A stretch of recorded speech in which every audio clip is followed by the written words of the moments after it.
이번 영상에서는 스마트폰 모바일 기기 명칭에 대해서 알아봅니다. 전원 단추에 대해서 알아보고 최근 사용한 앱 목록을 볼 수 있는 단추에 대해서 알아봅니다. 홈 버튼과 취소 버튼에 대해서도 알아봅니다. 음량 조절 버튼에 대해서 알아보겠습니다. 현재 보고 있는 화면은 삼성 스마트폰입니다. 설명은 삼성 스마트폰을 기준으로 설명하겠습니다. 현재 스마트폰의 앞면을 보고 있습니다. 전원 버튼에 대해서 알아볼 건데 전원 버튼은 보통 스마트폰의 오른쪽 측면에 위치하고 있습니다. 전원 버튼은 길게 누르는 동작과 짧게 누르는 동작으로 나뉩니다. 길게 누르게 되면 스마트폰의 전원을 켤 수도 있고 끌 수도 있습니다. 그래서 스마트폰을 완전히 끄거나 다시 켤 때 길게 누르시면 됩니다. 짧게 누르는 동작은 스마트폰의 화면을 켜거나 끌 수 있습니다. 예를 들어서 스마트폰 화면이 켜져 있는데 이 화면을 끄고 스마트폰의 전원은 완전히 끄지 않겠다 그런 경우에는 스마트폰의 전원 버튼을 짧게 눌러주시면 됩니다. 그리고 디스플레이 설정에서 화면 자동 꺼짐 시간을 짧게 해두었기 때문에 자동으로 꺼지는 시간이 가끔씩 생기게 되면 조금 불편할 수 있습니다. 그래서 보통은 화면 자동 꺼짐 시간을 아주 짧게 하지는 않지만 그래도 내가 설정한 짧은 시간으로 그대로 두고 필요할 때만 화면을 잠깐 켜겠다 그러면은 그때마다 전원 버튼을 짧게 눌러주시면 화면이 다시 나오게 됩니다. 이번에는 하단으로 이동해 보겠습니다. 하단에 메뉴가 세 종류가 있는데 지금처럼 바로 보이기도 하고 화면에 보이지 않는 경우도 있습니다. 이럴 때는 화면에 손가락을 두고 위로 밀어봅니다. 그러면 모양은 다르지만 세 종류의 메뉴가 있는 것을 확인할 수 있습니다. 먼저 왼쪽 하단에 있는 최근 사용 앱 메뉴에 대해서 알아보겠습니다. 이 버튼을 누르게 되면 최근에 사용했던 앱의 목록을 화면에 표시할 수 있습니다. 한번 터치해 보겠습니다. 화면 위쪽으로 최근에 사용했던 앱들의 목록이 표시되고 있습니다.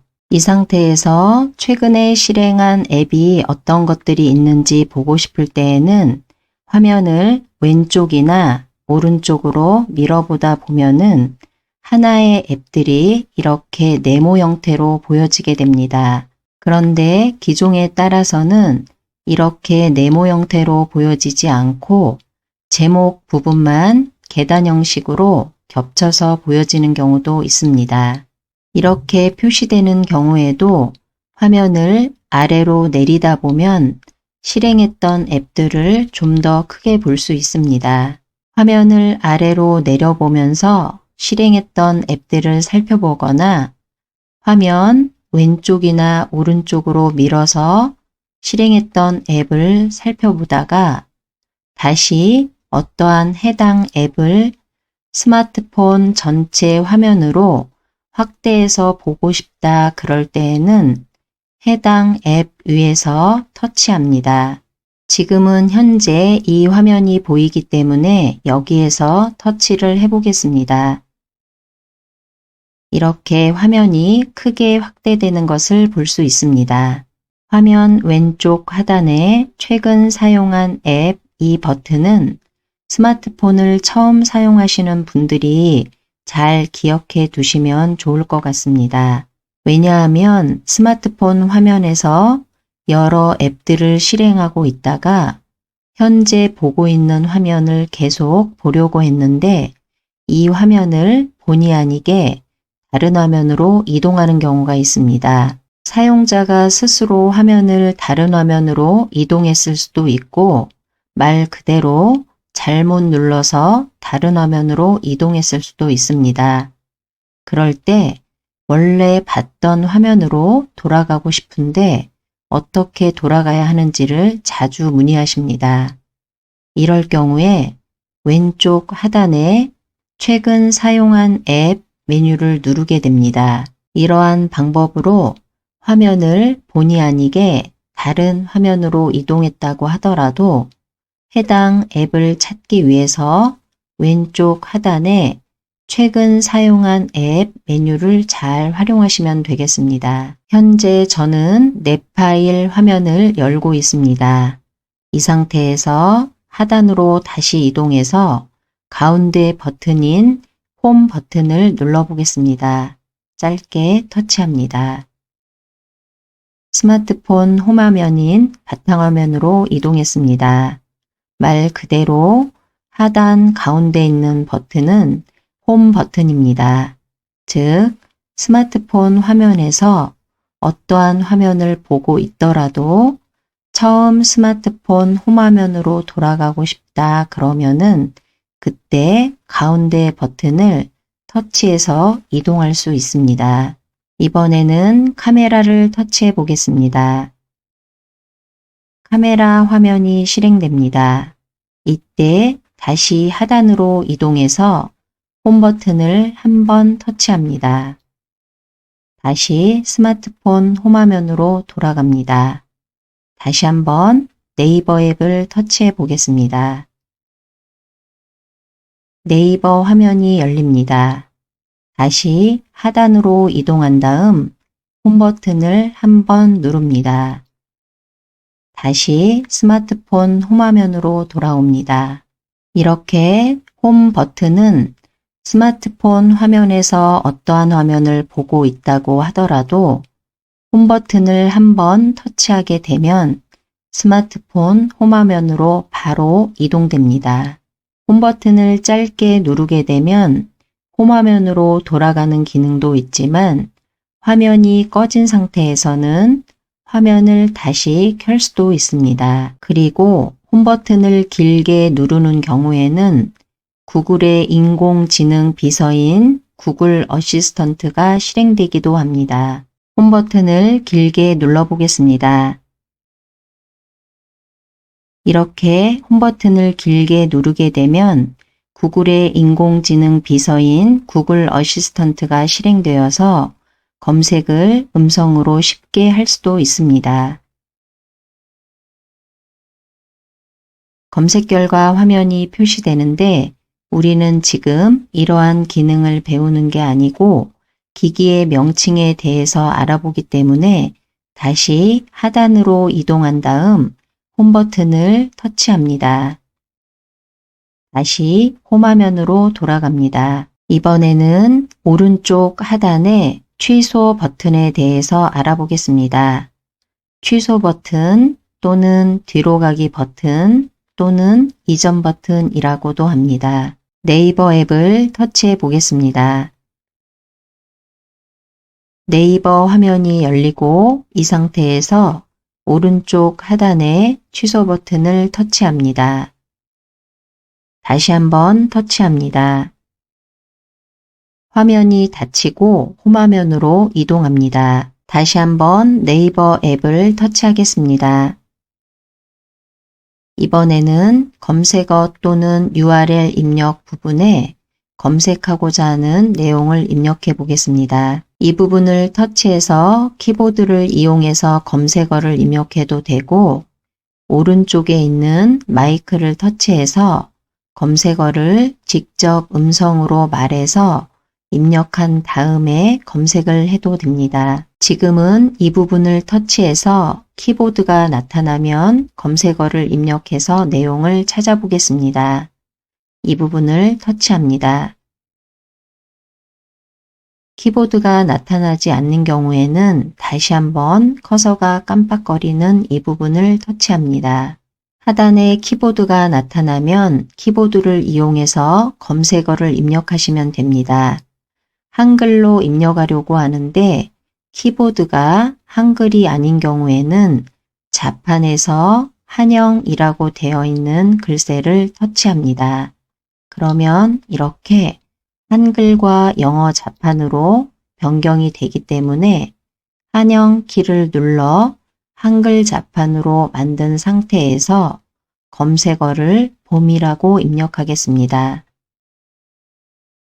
검색어를 입력한 다음에 그대로 계시면 안 되고 검색어 입력 오른쪽 끝에 돋보기를 누르시거나 키보드에서 내용을 다 입력했다면 키보드에도 돋보기가 있기 때문에 해당 돋보기를 터치합니다. 그래야 검색어로 입력한 내용에 대해서 찾아줍니다.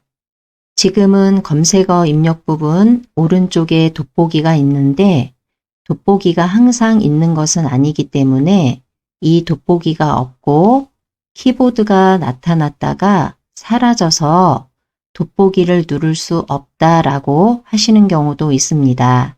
이럴 때에는 다시 한번 검색어를 입력했던 부분을 터치하게 되면 그때 하단으로 키보드가 다시 나타나게 되고 여기에서 돋보기를 터치하시면 됩니다. 돋보기를 터치합니다. 봄이라고 입력한 내용이 아래 부분으로 검색됩니다.